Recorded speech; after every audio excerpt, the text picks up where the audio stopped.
day, everyone. I am Samantha, and today I'll be discussing logic formulation. Ano nga ba ang introduction to logic formulation? Sa madaling salita, ang logic formulation ay parang pagpaplano kung paano mo susolusyonan ng isang problema gamit ang lohikal na pag-iisip. Sa pamamagitan nito, mas madali mo naiintindihan ang problema at nagagawa mong bumuo ng tamang solusyon ng maayos at sistematiko. And now, we are discussing definition of logic formulation. Another way, ang logic formulation ay pagsusuri kung paano magkakaugnay ang bawat parte ng problema upang masiguro na tama at lohikal ang magiging sagot o resulta nito. So, paano nga ba i-develop ang logical thinking? Sa madaling salita, ang logical thinking ay tumutulong sa mga programmers na mag-isip ng mas malalim at kritikal, paghiwa-hiwalayin ang mga malalaking problema sa maliliit na parte. So, ang magiging resulta nito ay mas mapapabilis at mas maaasahan ang paggawa ng mga programa. We have 5 steps in logic formulation. Number 1, identify the problem.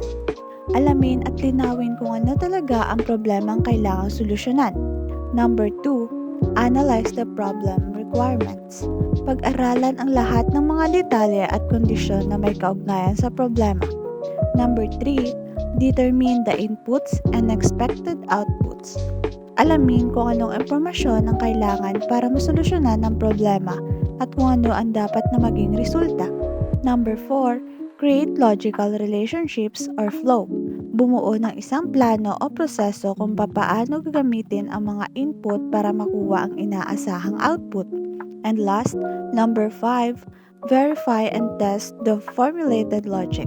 Siguraduhin tama at epektibo ang iyong plano sa pamamagitan ng pagsubok nito. And I have an example scenario. Halimbawa, ang 4 ay divisible sa 2.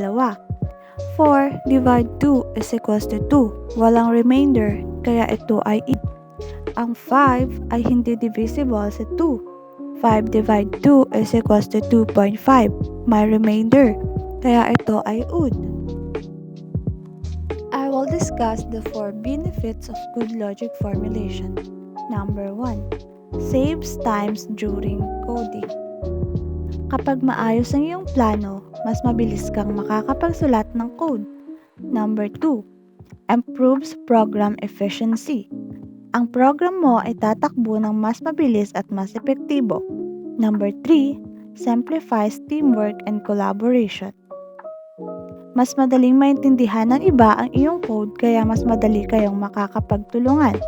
And number 4, ensures program reliability. Mas malamang na gumana ng tama ang iyong programa at maiwasan ang mga error. In logic formulation, we have 4 common mistakes. Number 1, skipping the problem analysis step. Hindi pag-unawa ng mabuti sa problema bago magsimulang magplano ng solusyon. Number 2, ignoring special cases or exceptions. Hindi pag-iisip sa lahat ng posibleng sitwasyon na maaaring mangyari. Number 3, overcomplicating the logic. Pagbuo ng solusyon na mas komplikado kaysa sa kailangan.